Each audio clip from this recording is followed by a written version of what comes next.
Hi guys. So this is DJ-Laoshi. I'm helping my friend work on a project where we read children's stories for the kids. It's a project called I think it's the Houston Book Club. I can't remember, but I'll put all the details at the bottom in this YouTube video. And what I am going to do is read a story for the kids. So this is a story that I read a long time ago, Berenstain Bears. Really cool story. So I guess let's start. So kids, welcome, and here's the story: The Berenstain Bears Get Stage Fright. So most little bears like to play, to show off, read aloud, and to sing. But on a stage in the spotlight, for some, the play's not the thing. Berenstain Bears Get Stage Fright. Written by Stan and Jan Berenstain. Copyright 1986. On the way to school one day, Sister Bear, Brother Bear, and Cousin Freddie got to talking about an important subject: their teachers. Teacher Bob is tough but fair, said Freddie, who was in the same class as Brother. Brother agreed. How about your teacher? He asked Sister. Is she easy or hard? Teacher Jane isn't easy or hard, Sister said. She's good. Then the bell rang and the cubs were ready for the school day. The reason Sister thought Teacher Jane was good was that she made things interesting. When they learned to add and subtract, Teacher Jane set up a pretend store with play money and a toy cash register. It helped the cubs learn, and it was fun. When the class was studying words and ideas, they made posters. That helped them too. And sometimes in reading class, instead of just reading from their books, they acted out the stories. That's what they were doing with Grizzy Skiltskin, the story of the funny old elf bear who was sure that nobody could ever guess his name. Sister Bear was acting out the part of the miller's daughter, who becomes a princess and has to spin straw into gold.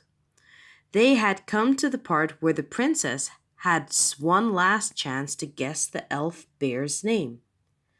Ah, good sir, read Sister in a loud, clear voice. We've come to the end of our guessing game because I say, Grizzle Skiltskin is your name. That's when Grizzle Skiltskin flies into a rage and disappears in a puff of smoke, and the princess lives happily ever after. That was very good, class, said Teacher Jane. So good. In fact, I have a surprise for you. I'm in charge of the school's play this year. And guess what? The play is going to be Grizzy Skiltskin, and some of you will have parts in it. Then she gave out the parts. One of them had Sister's name on it. What fun!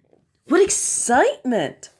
Sister is going to be in the school play on the auditorium stage with scenery and costumes and makeup and everything. It turned out that Brother and Freddie had gotten parts too. Brother was going to be the wood bear who finds out the elf bear's name, and Freddie was going to play the part of Grizzy Skiltskin himself. Who are you going to be? Freddie asked Sister, when Sister, who hadn't even thought to look, turned to her part. It was the princess. Wow, said Brother and Freddie. That's the main part. Well, how about that? Said Papa Bear when he heard the news. My little princess is going to play the part of the princess. Say, we'd better tell Grizzy Gramps and Gran and Uncle Willie and Aunt Min." "Calm yourself, dear," said Mama, taking Papa aside. "Sister has a lot of work ahead of her, and she doesn't need a lot of fuss and excitement." Said Papa. "You're absolutely right, my dear." "Yeah, why all the fuss?" said Brother.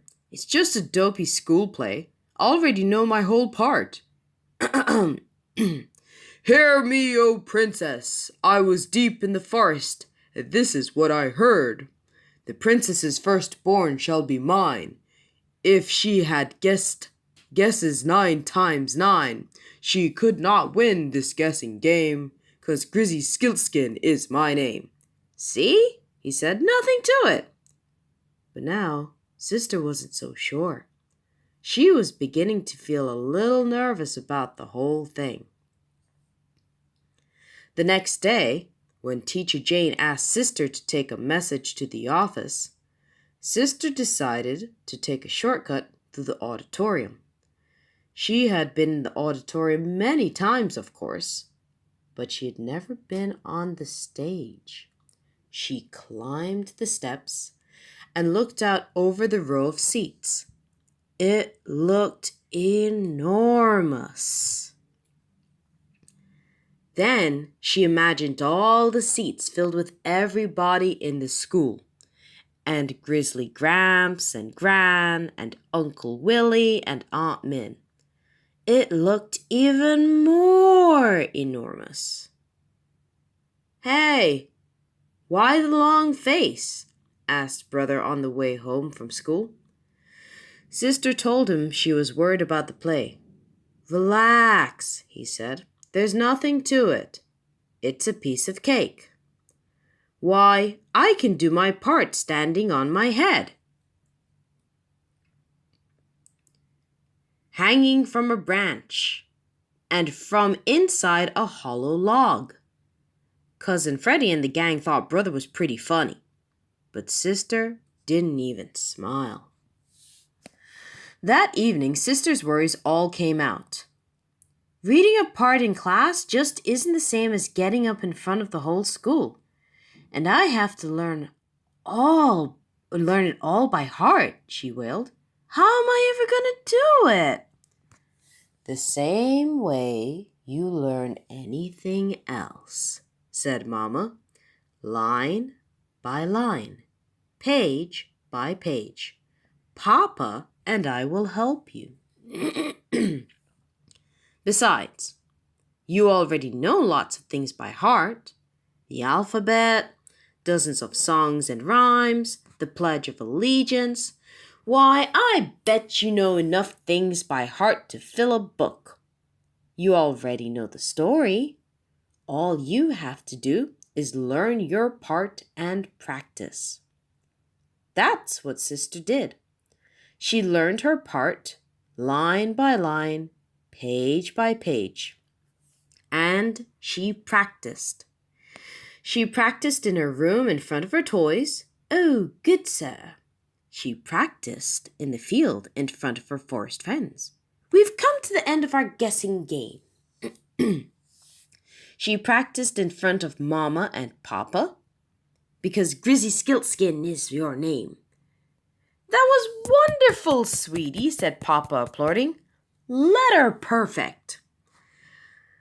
Yes, sighed Sister, but practicing in front of my toys and forest friends, and you and Mama, isn't just the same as getting up on the stage in front of the whole school.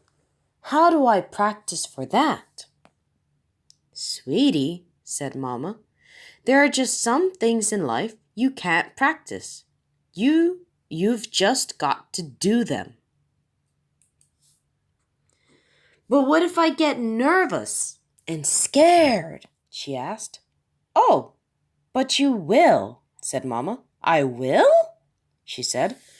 Of course, said Mama.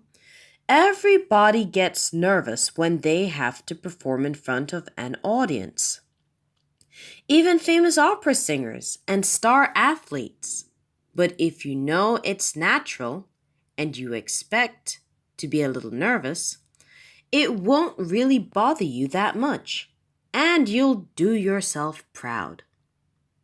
And besides, she added, you'll be having a big rehearsal in the auditorium. That'll help. Now, where's that brother of yours?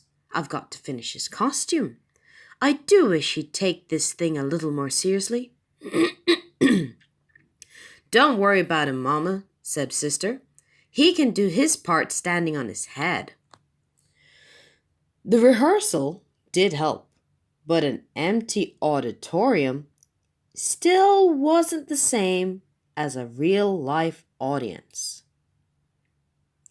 And now, at last, the moment had come.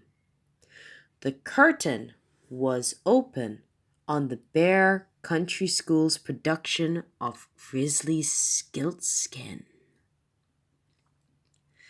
And there was Sister all alone on the big stage, looking out at the whole school, and Grizzly Gramps, and Gran, and Uncle Willie, and Aunt Min.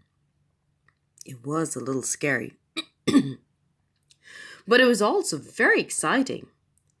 Then she heard a loud, clear voice saying, I am the miller's daughter, and woe is me, for my father has told the king I can spin straw into gold, and in truth I cannot.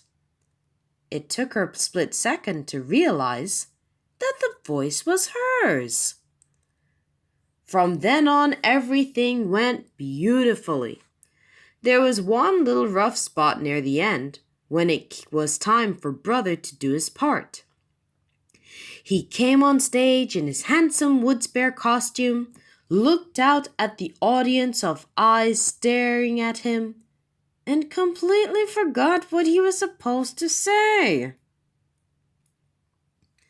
I can't remember my lines, he whispered. Why don't you try standing on your head, whispered Sister. But then she took pity on him and helped him with his lines. The play ended magnificently, with Grizzly Skiltskin flying into a fury and disappearing in a puff of smoke.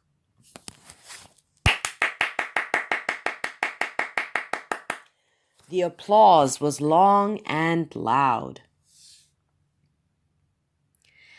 After the show, Mama and Papa came backstage. Terrific show, said Papa. Terrific. Congratulations, said Mama, on a job well done. A piece of cake, said Princess Sister. And that is the end of the Berenstain Bears Stage Fright. Thank you very much for listening, and I hope that you enjoyed the listening, and I will try and see if I can do some more books before things get too busy. Thank you very, very much, and talk to you soon. Take care.